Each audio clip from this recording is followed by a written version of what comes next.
We are now live. So Nicole, would you do us the honors? Sashi Muki Juching Meto Drum Rira Lingshi Nende Gempati Sangye Shindu Nikte Uwargi Jokun Namda Shinga Chiparshu Ida Gurma Namada Niriyataya Sangye Chudam Soki Choknama Janchu Bardu Kyatsuchi Dagi Chunchi Pe Sunamki Joa Penchir Sangye Chuparshu Sangye Chudam Soki Choknam Janchu Bardu Dagni Kyasuchi Dagi Chushi Kipe Sunamki Joa Penchir Sangye Chuparshu Sangye Chudam Soki Choknam Janchu Bardu Dagni Kyasuchi Dagi Junya Gipe Sunamki Joa Penchir Sangye Chuparshu.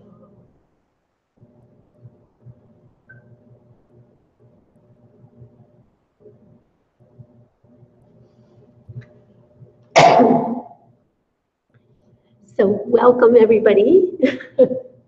This is the second time we tried to have this class this year, and we did it. Looks like it's going to happen. Yeah, and it's kind of sweet that it's all women. Yeah. So this is the last of the review courses, ACI 18, and we're going to be covering the last three perfections from Master Shanti David. What are those three perfections? Patience, joyful fruit, and meditation, right? So that will be the first two classes, or classes, yeah, 1 and 2. And, is that right? 1, 2, 3, and 4. Would wisdom be 3 and 4? They're kind of shared. Yeah, they're kind of shared. And then we're going, so that's the last 2/3 of the Bodhicharya Avatar, the Bodhisattvas Way of Life. And then we're going to go, so that was classes ACI 11 and 12. And then we're going to go to ACI 13, which is logic. It's not my strongest subject. And then we'll go, the next thing we'll do is 2 classes on Lojong, how to develop a good heart. And then the last classes will be the mind-only school. What did the Buddha really mean? So we have some fun stuff, some hard stuff, some fun stuff, some hard stuff, and so it kind of bounces around. It gives us a little bit of relief, right? So it's really sweet the way it's been presented by Geshe Michael. So, say Chunjuk. Chunjuk. What does Chu mean? Dharma, and in this case, activities. Dharma means a lot of things, and in this case, it means activities. And in reference to the way of a bodhisattva, life of a bodhisattva, it's a person who has dedicated their whole life to other people. So that is their activities. That's what they do. And Njuk There's a prenasal in the spelling, so it's junjuk, means to engage in. So a bodhisattva engages in bodhisattva activities, basically. And it's short for the full title, which is, say, Jangchu, Sempa, Chupa, La Jupa. Jangchu Sempa, Chupa La Jupa. Or so that's Tibetan, or in Sanskrit, Bodhisattva Chara Avatara. The Bodhisattva Chara Avatara. And in English, Guide to the Bodhisattva's Way of Life. Right, Guide to the Bodhisattva's Way of Life. And it was written by Master Shanti David, who lived around 780. And well, for these classes, we're going to be using a commentary by Gyelse, Dharma Rinchen, who lived 1364 to 1432. Who was Gyelse? Yeah, everybody's looking up there. Up at Artanka. He was one of the two very close students of Gyelse. And in fact, he's the one who said the holiest and thing that he ever learned from Gyelse was logic. It wasn't Tantra, it wasn't everything else, it was logic, because with being able to use logic, everything else could be realized. And so that was the most precious teaching that he ever got from Lama Tsongkhapa. And the name of the commentary, say Gyelse, Juknok. Gyelse, Juknok. Gyel means victor, or victorious one. It refers to enlightened beings. Se means their son or daughter, so a son or daughter of the victorious ones. And Juknok means it's on a river where it's the narrowest and the shallowest is the best place to cross, and that's the Juknok. So you could say the entry point to the river. It's the easiest place to get across. So for us, it's the easiest place to get across to where? To enlightenment. Yeah. It's by using this book. And so the commentary is called that. So it's an entry point for the sons and daughters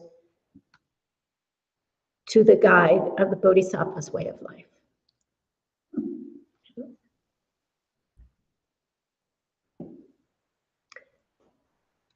And as you can see in Nicole's binder there, how big it is, a lot of it has been translated in this course. And let's go back to, ACI 10, 11, and 12, right? A lot of both the commentary and the Bodhichara Avatara have been translated there, not the whole thing. It's one of those things that we have to kind of nudge Geshe-la to please do for us. So in the first two classes, we're going to be covering patience, joyful effort, and meditation, as we said before, from course 11.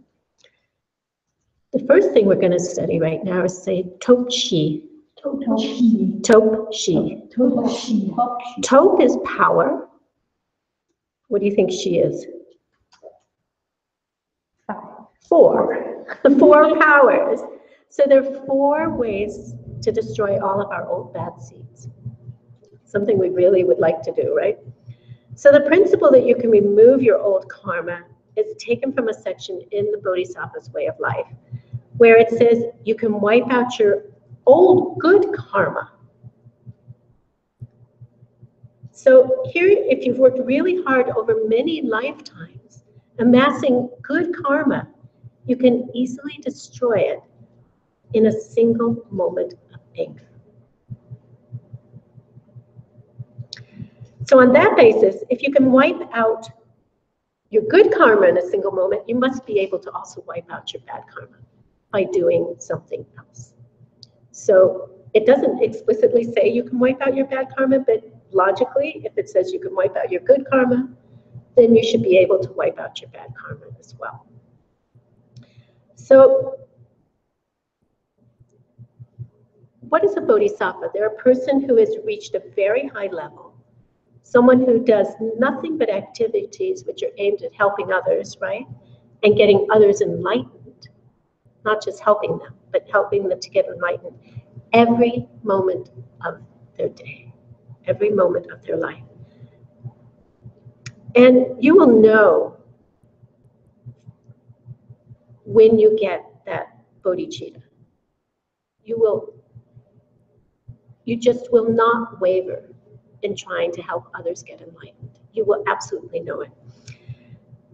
And you'll only be dedicating every effort, everything you do to helping others.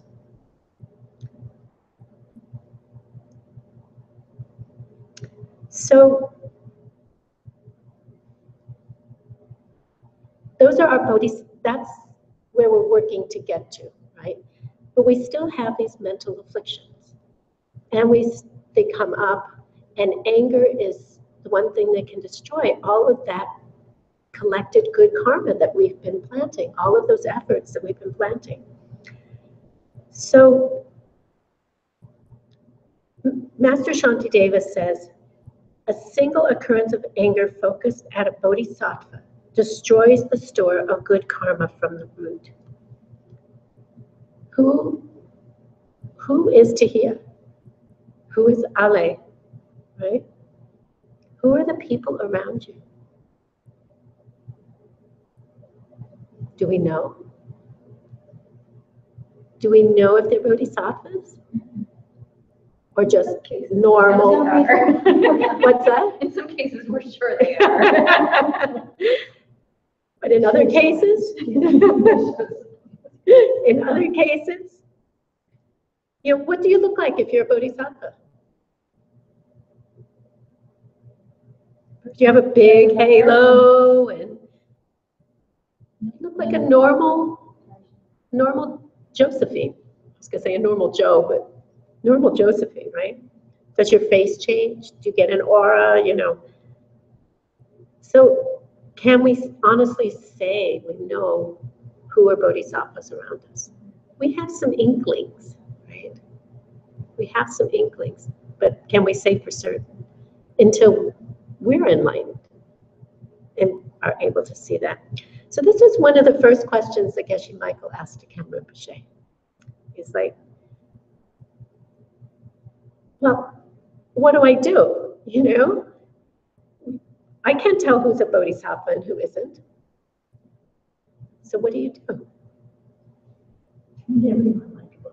Treat everyone like a bodhisattva. Tame your mind. Right? So it's better not to get angry at anyone, including who? Yourself. Right, yourself. So if we get angry at a bodhisattva, it destroys lifetimes of hard work. For what? Because they were annoying us? Because we didn't like what they said or did? So there's a famous quotation from the Bodhisattvas Way of Life. It says, I'm just going to have you repeat this after me in Tibetan, because I think it's a good blessing. Gyelte, Chusu, Yunani, Dela, Migar, Chishik Yu, Gyelte, Chusu, Meinandi, Dela, Miga, Jechit Pen. If there is something you can do about it, why should you feel upset? If there is nothing you can do about it, what's the use in being upset? This is something really good to memorize and have it running through, especially when you're getting annoyed at somebody. What's the use? I'm just creating more negative karma. I'm destroying my good karma and I'm creating negative karma. I need to remember this more often. And His Holiness the Dalai Lama, he repeats this. He teaches these lines fairly often, right? So the idea that when we are studying the practice of patience, which is the third perfection, right? The art of not getting angry. There's certain sequence of events that happen prior to us getting angry. Right? So if we know this sequence, then maybe we can stop it before we get to that moment of anger. So anger is always preceded by being upset by something. What? Anger is always, it always occurs because you're preceded, it comes before. The thing that comes before the anger is being upset. And the thing that comes before that is a state called getting off balance. And then before that, so, or you could say losing your joy, off balance or losing your joy. All of a sudden, you have, you've been happy, and then all of a sudden, wham, and all of a sudden you're not happy anymore. And then you get upset, and then you get angry, either at yourself or somebody else or the situation or whatever it is. So how does this work? Someone says something to you or does something to you. You get off balance. You're not like, I don't know about this, And then you get upset, and then you open your mouth and you get angry. So your mind goes slightly off center, off of its peaceful state of being. Right? And we'll talk about that later. It's like all day samadhi, this peaceful, balanced state of mind. And when that gets off center, then it's like dominoes. They fall over. So we have just a few seconds, right? So, maybe 4 or 5 seconds each time. 4 or 5 seconds, we evaluate what they say. And it rocks our boat a bit. And we get off balance. When a boat rocks, it could throw you one way or the other if you're not balanced. Right? If you're balanced, then you can go with it and move with it. And then you have another 4 to 5 seconds to reflect on how off balance you are. Like, am I getting what this person is saying, or am I not getting what this person is saying? And then you get upset. And directly from upset, you get angry. So, and after that, if we're really unfortunate, we get something called kunzen. Say kunzen. It means holding the anger like for minutes or hours or days or weeks or months. We hold on to the anger towards that person. Right?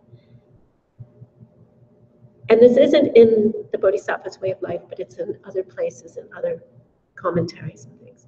So the 4 steps: someone says something to you that you don't like, you get off balance, you get upset, you get angry. So the point is to intercept. Do you know that word? Intercept? Anger before you get upset. So you have 5-second head start to not get angry, right? You have this, and so the moment you start to get a little off balance, and you see that upset coming, what does Master Shanti Davis say? Be like a bump on a log. Don't move. Don't do anything. Because we know where the dominoes are going to go. So in our mind, as we see ourselves getting upset, we just stop. We can walk away from the situation, do whatever we need to remove ourselves so that that upset doesn't turn to anger. Or if we can even catch it when we're starting to feel off balance before we even get the upset, that's one step further back, right? So the other perfections take years, right? Of joyful effort, meditation, weeks of contemplation, and applying things. But the perfection of patience You either succeed or fail within 5 or 10 seconds. Because why? We need to practice it throughout the day. Right? We only have 10 seconds max to either do the perfection of patience, of not getting angry, or we don't. We just have that little window. So we have to get really familiar with ourselves and our minds and what triggers those moments, right? So it happens because we haven't trained our minds yet. And then in retrospect, you go, oh, and you can begin to see the pattern of it. And then as you see the pattern, you can then begin to work with it much more fluidly than you would have been able to. It's like, oops, I shouldn't have said that. Okay, next time, I'm going to write in my book, I'm going to watch my mind closer, and I will stop before I say something. So if there is something you can do about it, why should you feel upset? Just do it. Just fix it, right? If there is nothing you can do about it, what use in being upset? What is it? How does it help anything to be upset, right? Just chill. Just chill, right?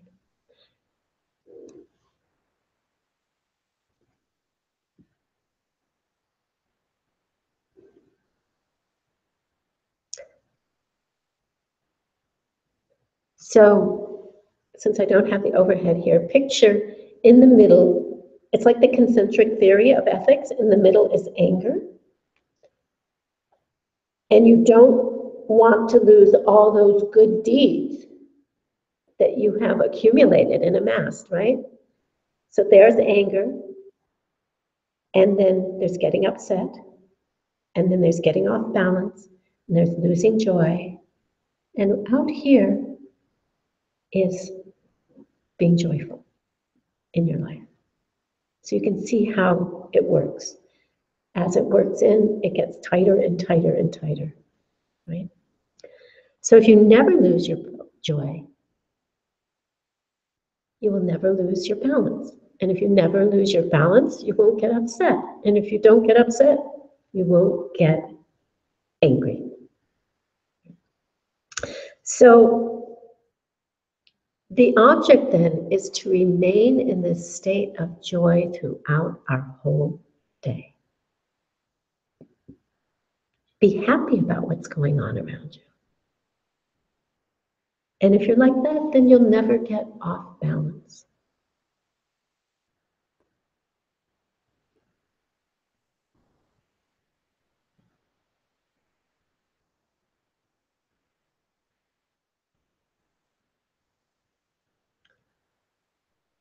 But it doesn't seem reasonable, does it, that a moment of anger should wipe out so much happiness?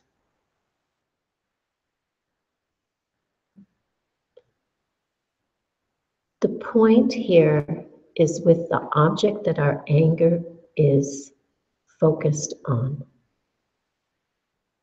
So it's the power of the object, like your parents or your mama or your friends that you don't know if they're bodhisattvas or not, right? It's the power of the object themselves, because they can get you enlightened and you're getting angry at them, right? So they're very holy objects. So at the worst, maybe they're just a tantric deity in disguise. So it's mainly the power of the object that is the reason why one moment of anger can destroy your good karma, all of your collection of good karma.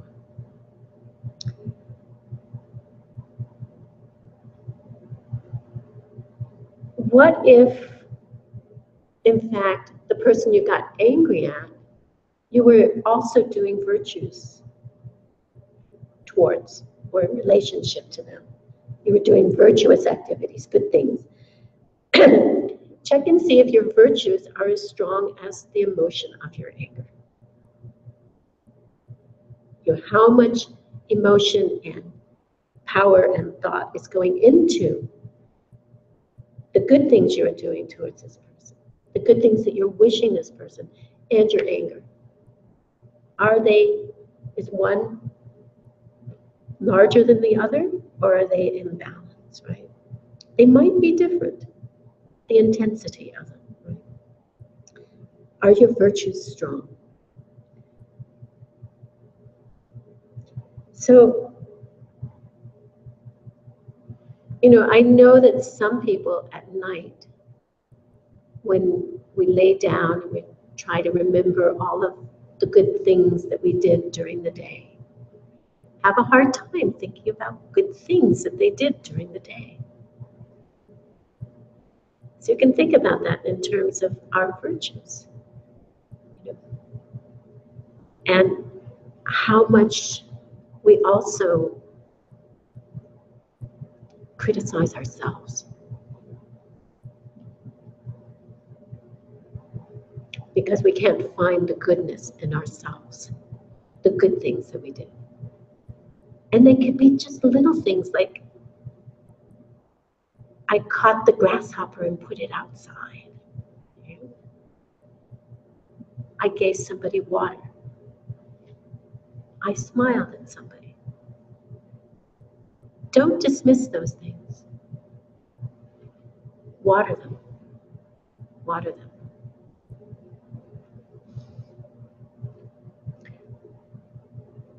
So, and why is it hard? Because we have trained ourselves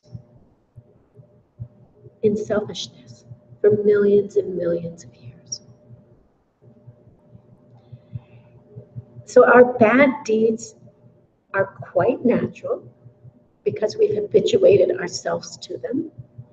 They're heartfelt, they're intense, and the good deeds come about through what? Through much intellectual, sometimes naturally, but a lot of now that we're training as bodhisattvas, it's through intellectual thought. We're training our minds to be good and selfless instead of selfish. We're training our minds to embrace others and not just care about ourselves. So we talk ourselves into doing them, and then they become a new habit. And they grow with intensity and with more and more regularity. So, that's how we work on it. So then Master Shanti David goes into, he says, he has this argument basically with us, I would say. We would say, well, I couldn't keep my patience anymore with that person. They just kept pushing me and pushing me and pushing me. And it was too much. And Master Shanti David says, it's a mental decision.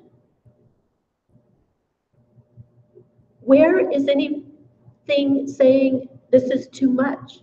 It's in our minds that we're saying that it's too much. It doesn't depend on anything outside us. It depends on our mental state. So we can't whine, that my patience in others is worse than Ale's patience in others. Because, someone has irritated me maybe 2 times as much as I think is reasonable.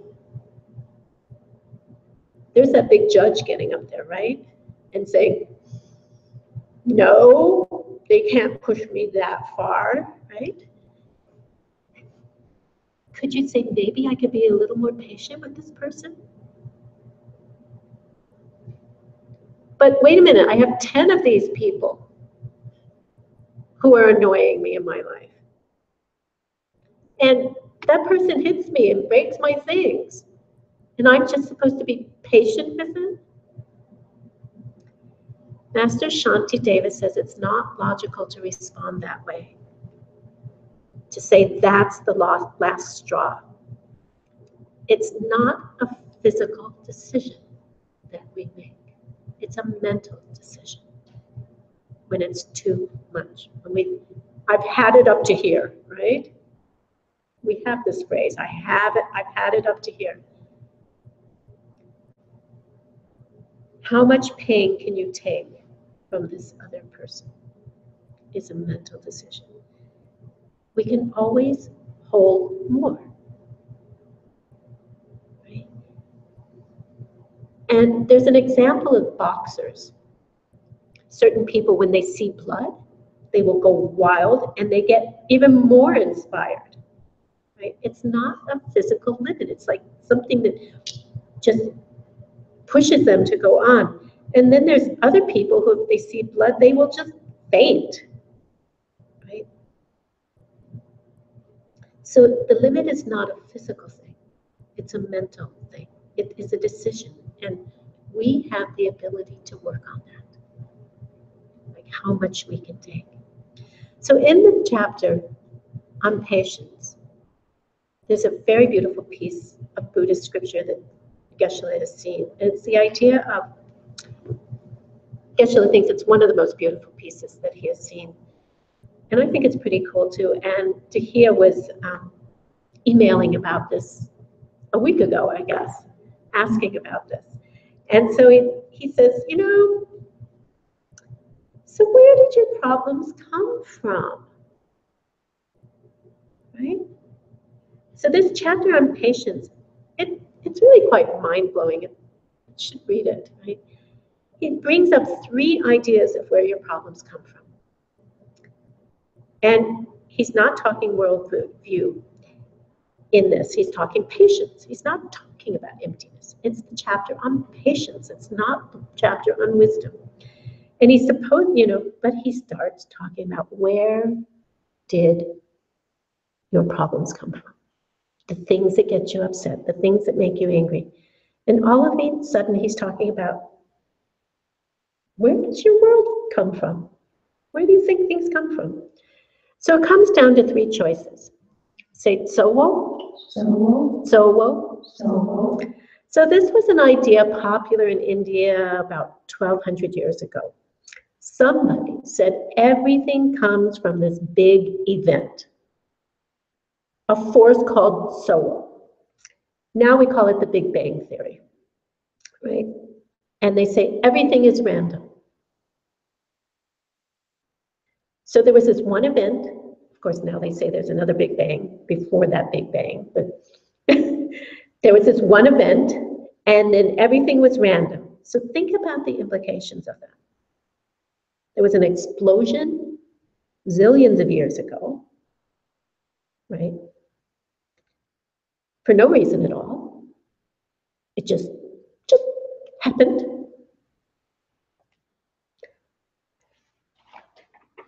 It just happened out of something out of nothing, right? It happened out of nothing. And all of a sudden, there was all this stuff flying around, and it's banging into each other. There's asteroids and this, or dust, and the dust is collecting, or whatever. And they hit each other through countless years until they hit each other to make a nose. Each person's nose. Just these little particles coming around. And they came together as a nose, as a being, as a human being, right? It's just random, just randomness. There's no rhyme or reason to the universe, is what this is saying. Things just happen. So Tsowo in English is called the primal one. Tsowo makes things, continually creates the world, but no one made Tsowo. Where'd Tsowo come from? So it's kind of like God in our Western religions, in Judeo-Christian and Islamic religions, right?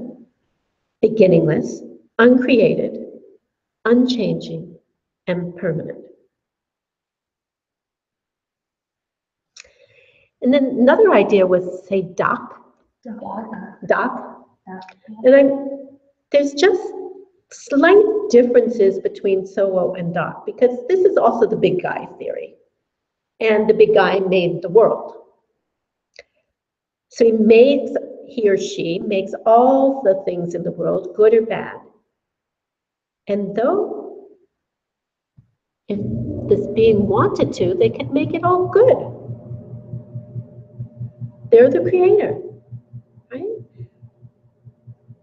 They also make AIDS and cancer and forest fires and hunger and floods and volcanoes and why? Why? So who made this guy? Right? Nobody. He just happened. So this is a self-existent being, or in Sanskrit we call Atman. So Atman, or DOC, experiences the world. This is how, with his far-reaching tentacles, reaching out. He is what they say is the oneness, the self, and is also eternal, uncreated, and unchanging. So both of these, which have their equivalents in the scientific world and ideas in the West, that something just happened from nothing. First there's nothing, then there was this big guy, and no big guy's father, and then there was an explosion from nothing. It's impossible to have something that comes from nothing.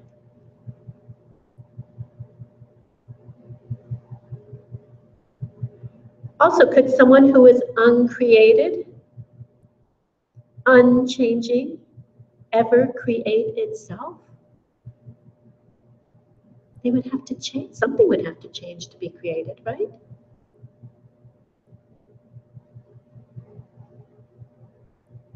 No? I mean, that's part of the definition of creation. So if it could create itself or anything else, then by definition, it would have to change, because it would have created from something. And for that something to come together as a self, then it would change from whatever it was prior to that. So if it could create itself or anything else, then by definition it would change, and in the process, then would it be able to create something else? Could it produce something? It would change if it produced something, because there is an interaction going on there. So no, it couldn't be. It's not possible. If it was never produced, how could it produce something else? So any kind of interaction causes things, right? All changing things are caused things. So Master Chauncey David is trying to figure out how something can come from nothing. Where did my world come from? Where did my mental afflictions come from? Where did the beings in my world come from? And he's like, no, neither of these makes any sense to me whatsoever. So he's not trying to put down other religions.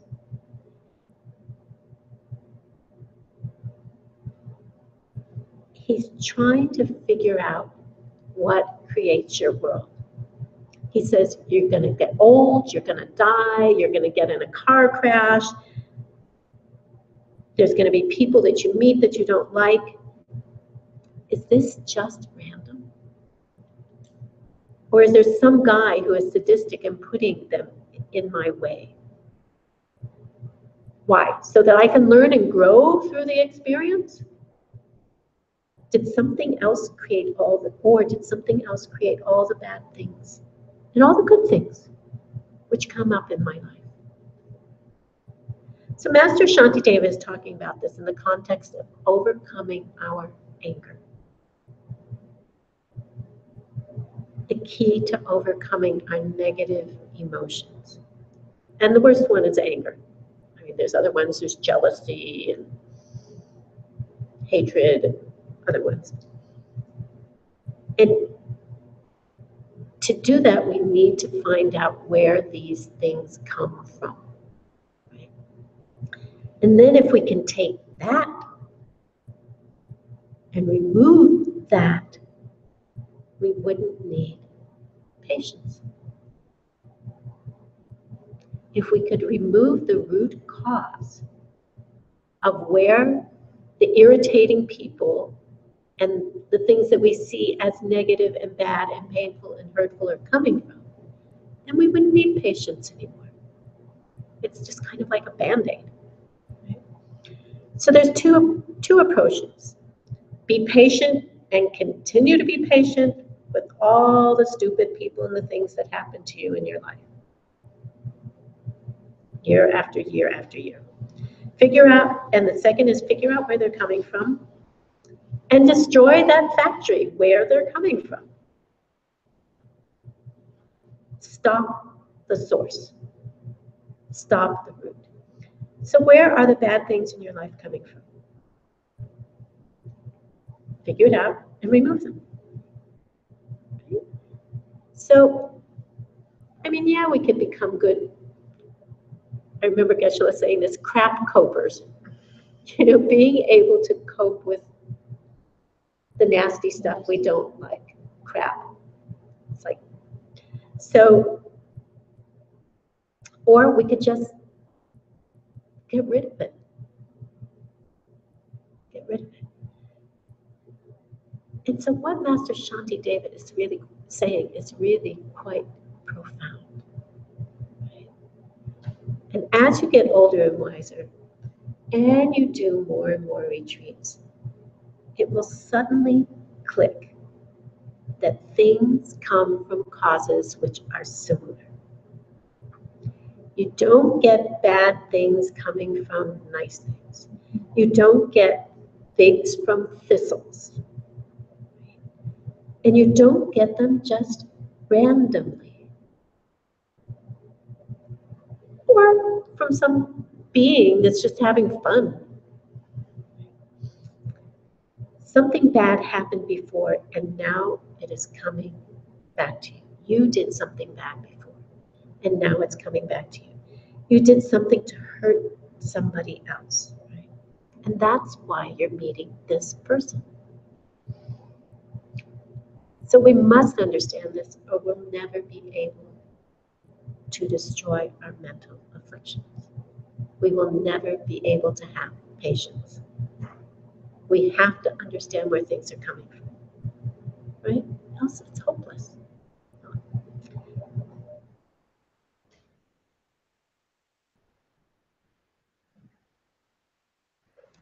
So the next time you're yelled at, what are you going to do? What are you going to think? It's not a rhetorical question. I'm going to be up on the log. Where is it going to come? Where are you going to think it came from? I yelled at somebody. Or just had a little irritation with somebody. Because the laws of karma, it grows, right? And now I've got this full-blown person being angry at me. Okay. It is a seed in your subconscious that is just coming up to your mind. You know? And as Gyelse has said many times, you know, you're in an office and the boss comes in and is yelling at you and you feel threatened and somebody else thinks, hey, he deserved that, and somebody else doesn't care at all, right? It's whatever seed you have planted. that you will then experience back.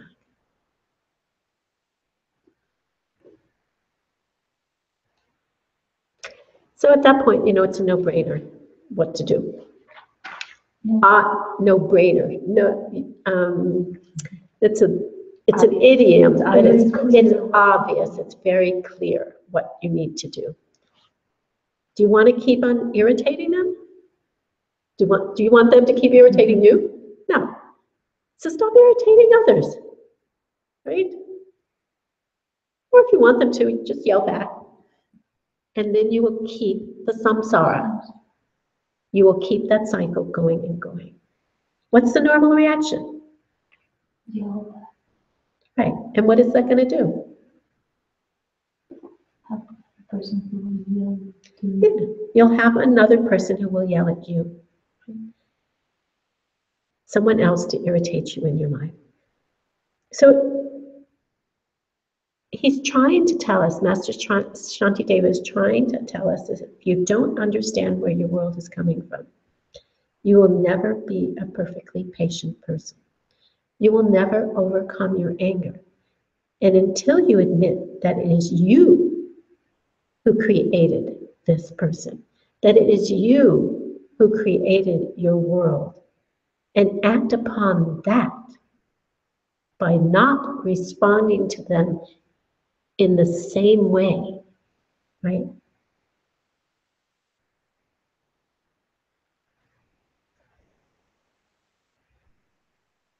Then you will have a chance to get out of this vicious cycle, this samsara, this circle of suffering that we are in.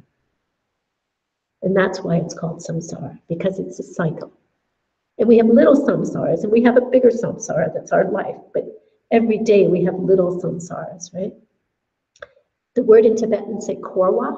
Korwa. Korwa, kor. Korwa, korwa. To circle and circle around. So the things that we normally do to get rid of people that we don't like in our life is what brings more and more of them into our lives.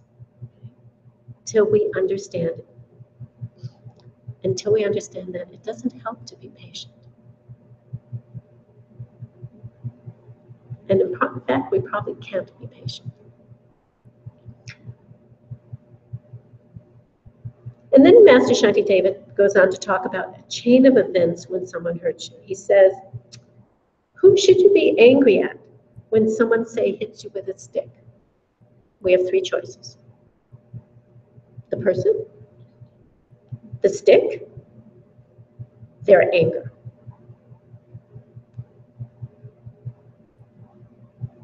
Who should we be angry at? Would it be the stick? No, the stick is under the person's control, right? It's not under its own control. So why would we be angry at the stick? It can't do anything unless someone is wielding the stick, right? So you should grab the person, right? Because they're wielding the stick. So you don't grab the stick and try and hurt it. You go after the person, right? But by that same logic, you could go after the anger. The person is helpless in the throes, in the clutches of their anger. Just as the stick is helpless in the clutches of the person. The person at the moment of their anger has no control over it. I mean, think about yourself. Do you have control over your anger? We just talked about it, right? So it's not the stick that tried to hurt you. It's the guy who tried to hurt you. And it's not even the guy who tried to hurt you. It's the anger that tried to hurt you. And that anger is coming from where? My past anger. My past anger. So you can't even be angry at the guy's anger. You can only turn it on yourself and go, oh my goodness. That take from me. And anger is generic, you know, it's like your anger and my anger, there's not much difference, it's just anger. So we don't have to go anywhere to find anger. We can find it right in our own heart. Right? So we go after the closest one, our own anger. And then you don't have to go after the guy. And we just talked about how to go after our anger. That's what we started with tonight, right? If we don't lose our joy, we won't get off balance. If we don't get off balance, we won't get upset. If we don't get upset, we will not get angry. So we do the logic again, over and over. The guy is out of control too. And we have plenty of anger close at hand. So go after your own anger. And that would be the most efficient way to destroy angry people and anger in your own life. So how do you do it? You start it. The person you see being angry is feeding off your anger, because their anger is coming from your own anger. It's your seed coming back to you. And your anger feeds off being upset. And being upset feeds off being off balance. And being off balance feeds off losing your joy.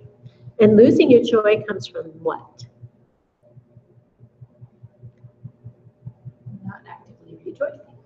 Not actively rejoicing. How about not understanding where things are coming from in your life? Yeah. So don't give your anger any fuel. It's Dharma. So the ultimate weapon is understanding where things come from. And you have to understand it's coming from me. And Master Shanti David says, you know, you keep this up, you keep working on it, and you will break the cycle. You go, and then you get to go to all the people who've been irritating in your life, and you say, it was lovely to have you. Thank you for letting me practice on you, helping me clean up my negative karma, and it's been nice knowing you. Hope you have a good life, right? He also says, you know, you go into a room and there will be 3 people in the room. And you'll dislike one. And you'll like another, and you don't care about the other one. Or you can go into a room with 18 people. And you'll like 6 of them, and you'll dislike 6 of them, and you won't care about the other 6. So it doesn't, you know, we'll have the same odds. So if we want to break this cycle, we need to refuse to respond negatively with anger, and they will leave. Sometimes, even when they leave, you are upset because you have become so used to having them in your life. It's like, no, you can't leave me. That you've become so habituated to having somebody in your life who has been hurtful, and you're like grasping, like, oh no. They have no choice to leave because you have shifted your karma. You have shifted your seeds with them. So they really have no choice in it. So Master Shanti Davis says, we should cherish these opportunities where we get to practice with irritating people. They are the ones who will polish us. They are the ones who are showing us the way. So who are they? Are they irritating people? Or are they bodhisattvas who are appearing that way to help us? Which one do you want to believe in? which one is the most helpful to believe in, right? So if you stop hurting other people, there won't be anyone else left to hurt you or to be hurt, right? So we should treat everyone with as much respect as we have for our Lama or any of our teachers or hopefully your parents. So say thank you to them. Master Shanti David says, those who gave us a chance to practice patience are relatively much more rare than poor people. Because as we practice our patience, they become rarer and rarer in our lives.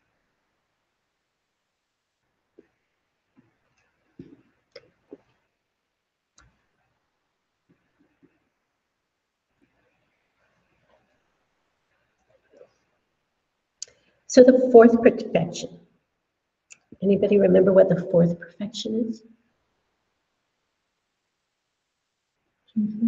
Joyful effort. Yeah.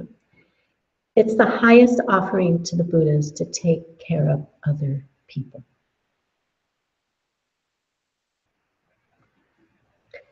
Say Sungang, Gela, Trowa, O. So this is the definition of the fourth perfection, joyful effort. Sun means effort. Not effort like the guy next door who works on his car all night, directed toward, this kind of effort is directed towards goodness. So it's like having a party all night while you're doing good things. It's kind of like the way Diamond Mountain University felt to me. Quite a bit of those years, is we just had such a good time. Most of the time, not all of the time. So you have a party all night while doing good things. You get high from it and you have a chance to do something. So those of us who work here at Diamond Mountain, we have a chance to do something for others, and we can think about it in this way. It's like, let's just have a good Dharma party and have fun taking care of this place. And we get all excited, especially when our volunteers come. Then it feels really exciting because they're full of excitement of, oh, I'm here and get to do all these virtuous things and hang out at Diamond Mountain. I think for some of us who live here and have lived here a long time, it's kind of like, just normal day, So in a good Dharma group, it's like a party all the time.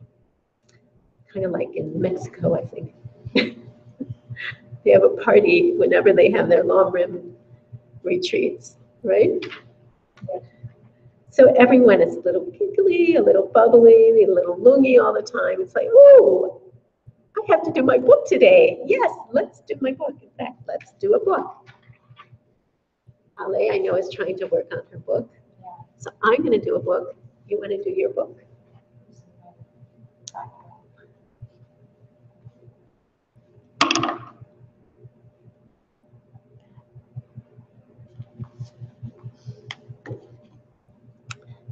And Gelatroa means a good time doing things. So the effort, a good time, the effort of having a good time doing things. It doesn't really take effort. It's like going to bliss with bliss. So the goal is happiness. And the time getting there is also happy, right? So it's not like you have to suffer to get happy. And Sungang, Sun and Sungang together are effort, Ge is deed, and La with Troa means enthusiastic. So it's enthusiastic, pleasant effort. So it's translated as joyful effort. And then Master Shanti David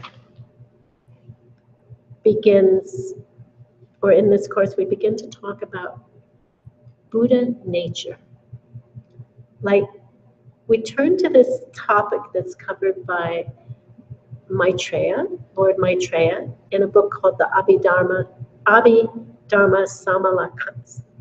Samalakara. Salamkara. There we go. Abhidharma Salamkara. And it's about Buddha nature. The existence of our own Buddha nature guarantees that we will become a Buddha. Eventually, we must get enlightened because the number of good deeds you need to collect, although quite large, is limited. It's not like infinite. So it's a sure thing. It's the pen thing. So we've changed the name from Prajnaparamita, so we're going on to wisdom here, to Pinaparamita. Right? So to a dog who looks at this pen, it looks like something to, although I do know some people who also chew on it. To a human, I just used it, in fact. To do what? To write something, right? So it looks like, to me, it's a pen. When I said pen, I pulled it out of my pocket. It's a pen, right? What is it really? A blue cylinder, right? It's Rang Shin Mepa. It has no nature of its own.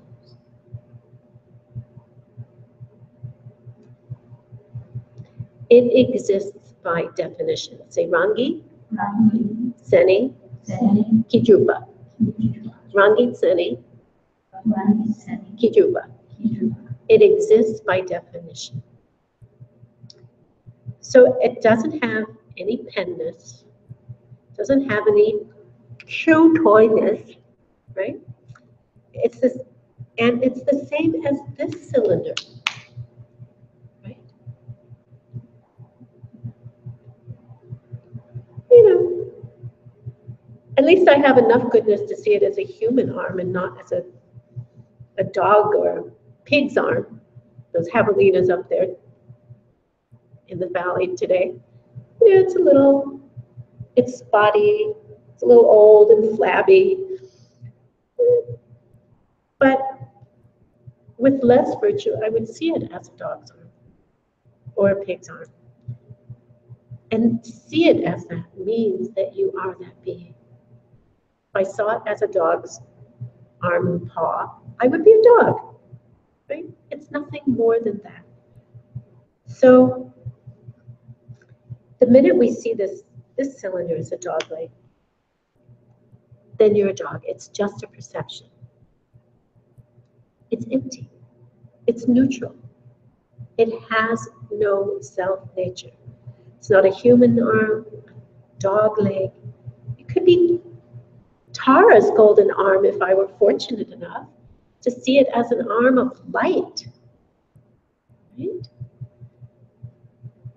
It has no nature from its own side. So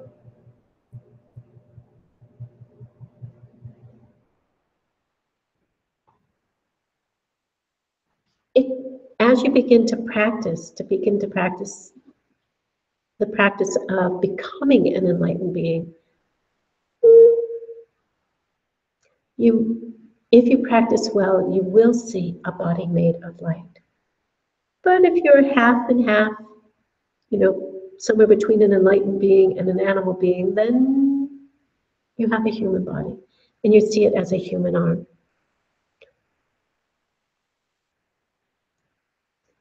So how do we get to be an enlightened being? What is it that we have which will flop over into being an angel?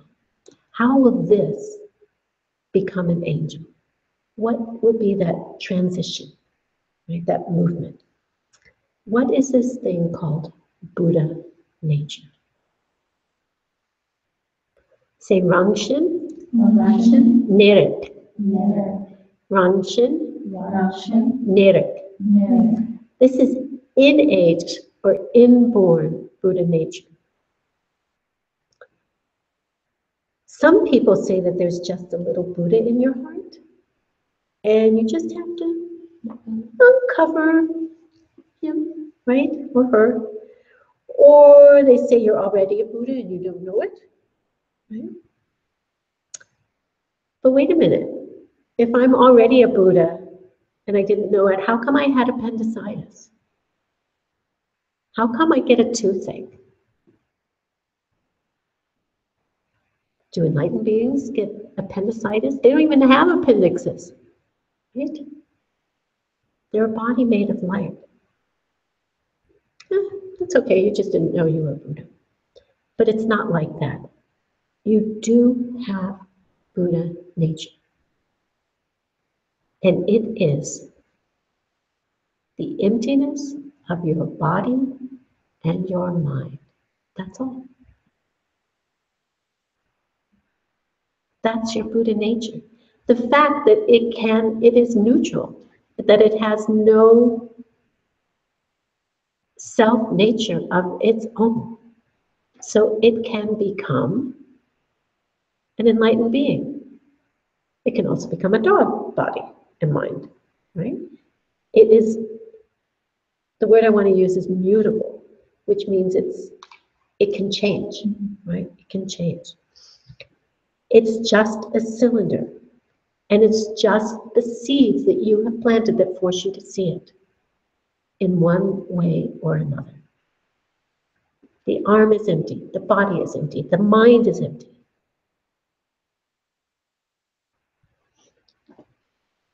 Right? It is not Tara's body from its own side. It's not a dog body from its own side. It's not Gyelse's body from its own side. It's just coming from seeds that I have planted or that you have planted, right? So it's our good luck or our bad luck. It is the potential or the opportunity to be anything. Now, can we just snap our fingers and have it become Tara? Can we wave a wand and become Tara, right? No, of course not. We have to plant better seeds in our own mind. And then, if I were, as another teacher of mine said once, it's like trying to run up the down escalator. If I could run up fast enough, that down escalator, I wouldn't end up dying. I wouldn't end up with more gray hair and wrinkles, right? I would end up, if I could run fast enough, if I worked hard enough and planted enough seeds, becoming an enlightened being in this lifetime.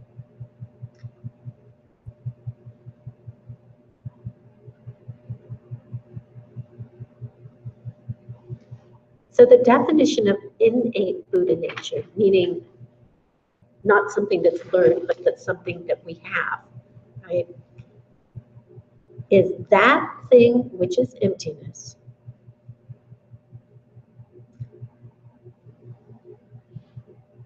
And which will become the essence body of a Buddha.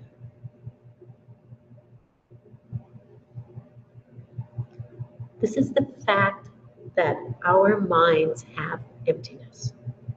They are blank by nature, our minds.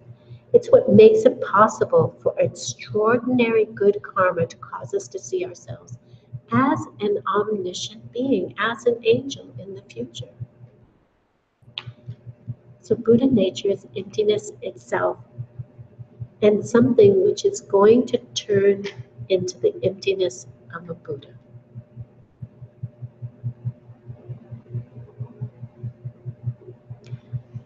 So, if we want to become a Buddha, what should someone who's trying to be a Bodhisattva do?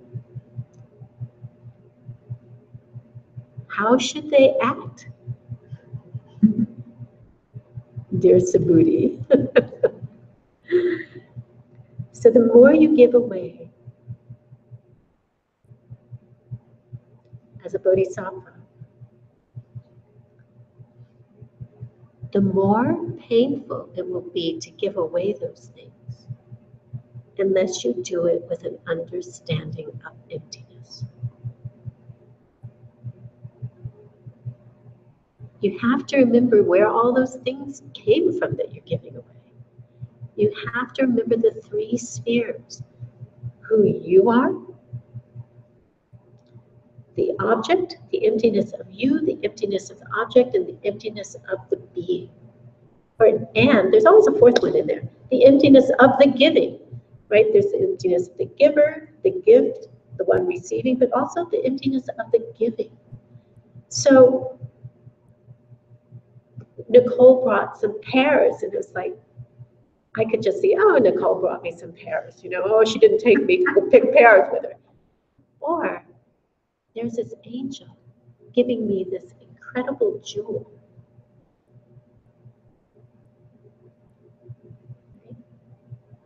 We have a choice if we take a moment to think about it. And the more we think that way, the more habituated we get to it, the more our world changes into a heaven.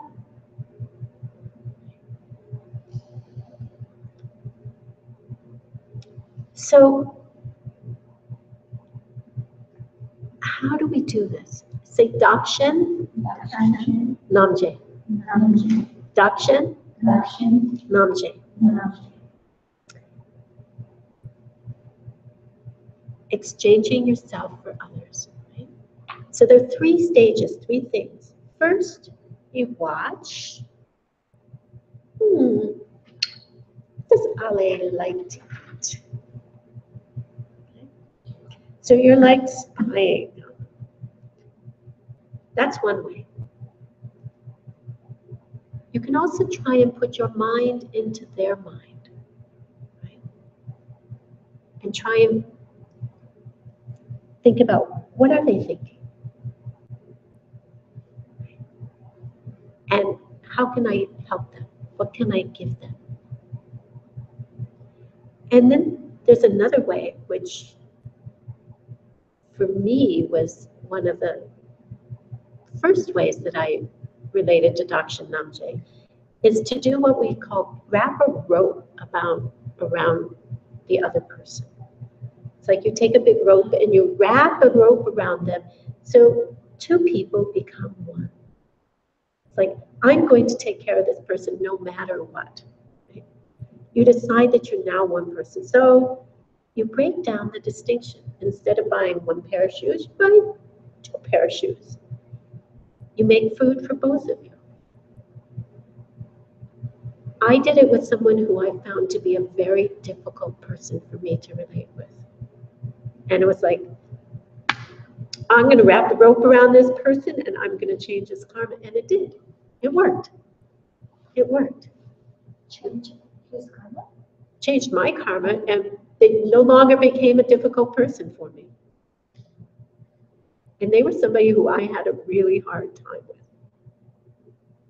And it was like, when I first heard this teaching, I was just like determined, I'm going to do this.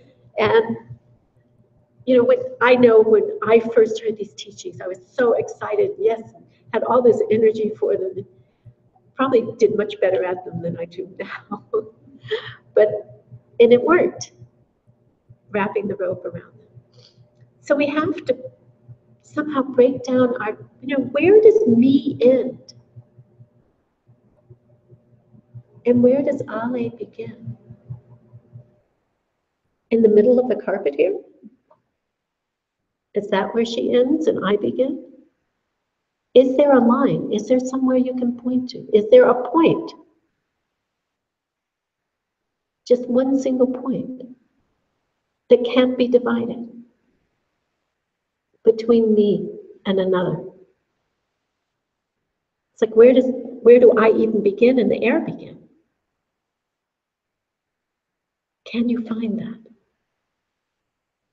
It's again a mental distinction that we make, that I am separate from you. that you are not me and I am not you. But I can't feed everyone who is hungry. Geshe-la posits that if you really wanted to, you would find a way to do it.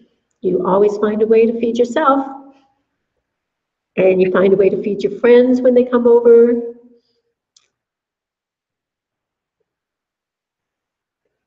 So, again, it gets back to where do things come from?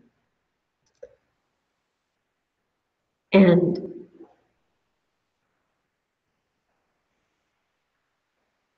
are we really separate from each other?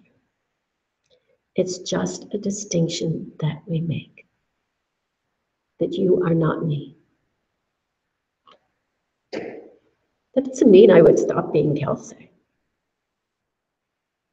and that I would lose myself into here and I would be to here. It doesn't mean that, right? It means being able to embrace others and care for them as much as you care for yourself.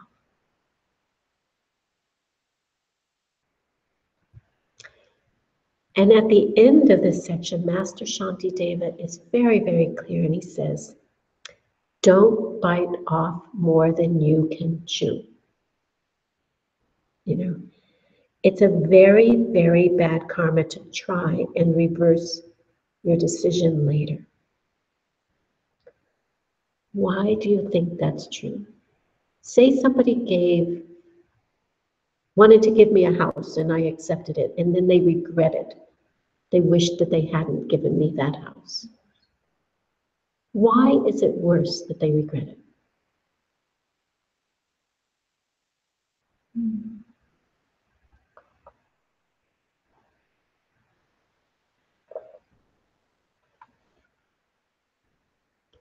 It's like reinforcing its self-existence in a way. Like the house, to regret giving the house, it's like you're clinging so hard to that house. Even though you already gave it away, you're still in your mind, oh, there's this house, this self-existent house that I gave up. So there's one, self-existent house. You're thinking about it and grasping. Also, what happens when you think on something over and over again? You habituate yourself to that. So if you habituate, so it's like coffee meditation. When you sit down and you think about all the good things that you've done and other people have done, you're feeding those seeds. What happens when you start to regret something? You habituate, and it grows bigger and bigger, your regret for that thing. Mm-hmm. So that's why it's such a negative karma, because it keeps building and building and feeding on itself. So you can learn to give your house away. You can learn, as bodhisattvas of the past have done, to pull their eyes out to give it to somebody who needed it. But start small, he says. Start with carrots and potatoes. Right? So a good bodhisattva should start within their capacity. And then each time just go a little bit more. You know, it's like when we sit down to meditate. First time we sit down to meditate, we take 10 minutes. The next week we do 11 minutes. And the next week we do 12 minutes. It's the same thing with sharing and embracing another person. Right? Build up gradually. Start with something that you're comfortable with, that you'll be very happy in doing, right? And then gradually do more. Again, we have to train our minds. It's just like in any sport, or if you're a musician or anything, we have to train ourselves. We can't just become that fast runner or that excellent cook or whatever it is. We have to train ourselves slowly, slowly until we get there. and not bite off more than we can chew.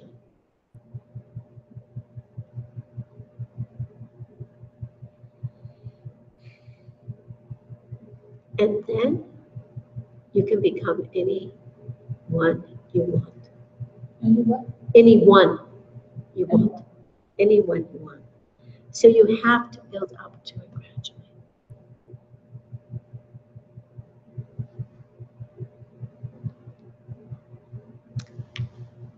And that's class. Woo-hoo. So the meditation assignment is 15 minutes a day and alternate days between meditating on patience and joyful effort.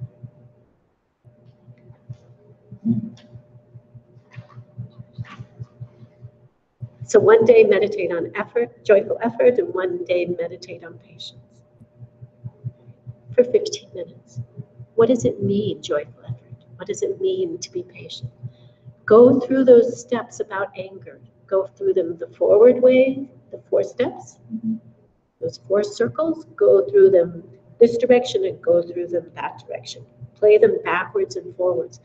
And see if you can find an instance in your own life where you can reflect and look at a time where you got angry and try and take those steps. Okay, what happened when I get upset? How did I get off balance? Check and see if you can find how that works, so that then when it happens in the future, you can recognize it more easily.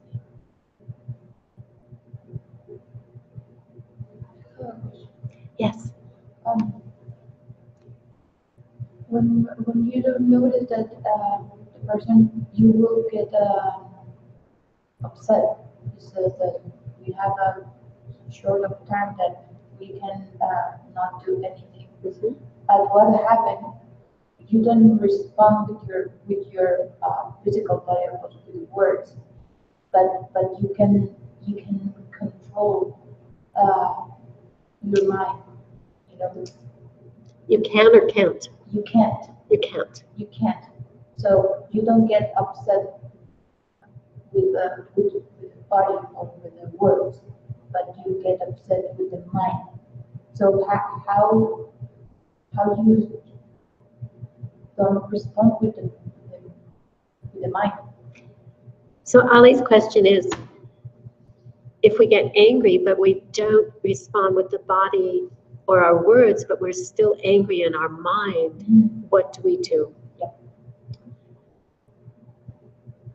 Do you guys have any answers? Contemplate why you're angry and where the person's coming from and all that kind of stuff. So contemplate why you're angry and the emptiness of the person and where they're coming from. There's one answer. Try to stop it as soon as possible. As soon as you notice that you're angry in your mind, just try to do anything to stop it. It doesn't even have to be something great like contemplating where they come from, but it could just be like la la la, I'm singing a song, you know, anything to just stop it. Quick. Oh, quick. So just for recording, I'm not sure that got on here, so try and stop it as quickly as possible. I remember Gyelse once saying, drop a cup on the floor. You know, it will shatter, and it's just a cup. Everybody will just stop, right? They'll totally forget what the argument was about because there's this cup of coffee all over the floor. Do anything you can to not have it continue, right? And then when you catch yourself, like 2 hours later going, it's like, okay, we've had enough. Try and divert your mind away from it. And if it keeps coming back, I mean, I do this. It's like I'm irritated with somebody and I drop it and then it comes back, and I drop it and it comes back. And I fight with it. And the fight is what is important. It's those few seconds of going, no, I'm not going to listen to you. I'm not going to get involved in it. That is incredible good karma. And it gives you then the power for your mind to become stronger.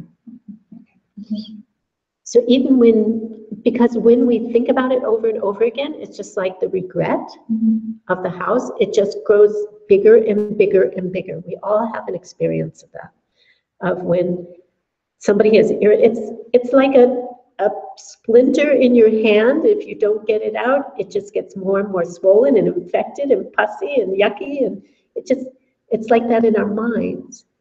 And then somehow it explodes and it comes out.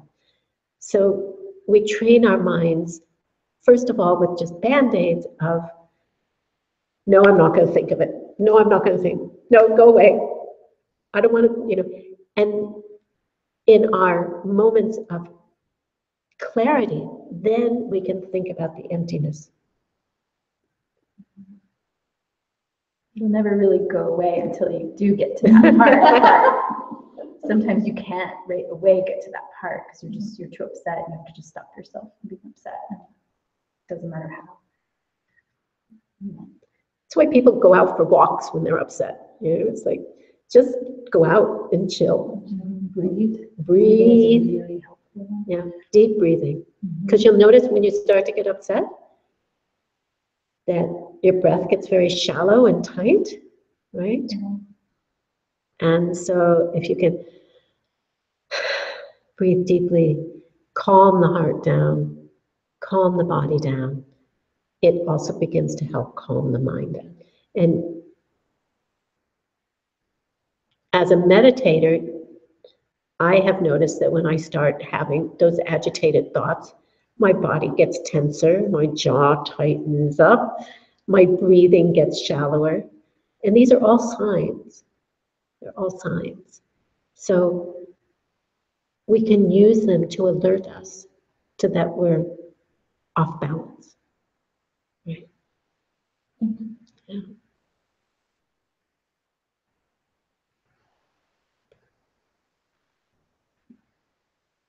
Any more questions?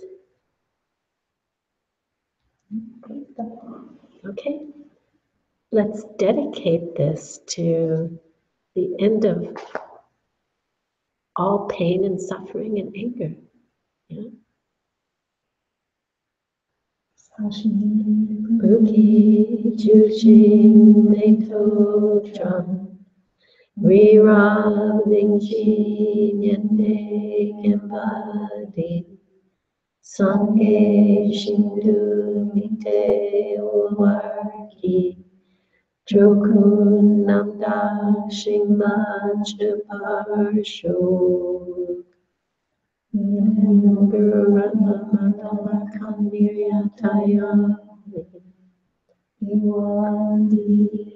Kewokun Sunam Yeshe Soksoshin Sunam Yeshe Lejungwe Dampar Kunito Parsho.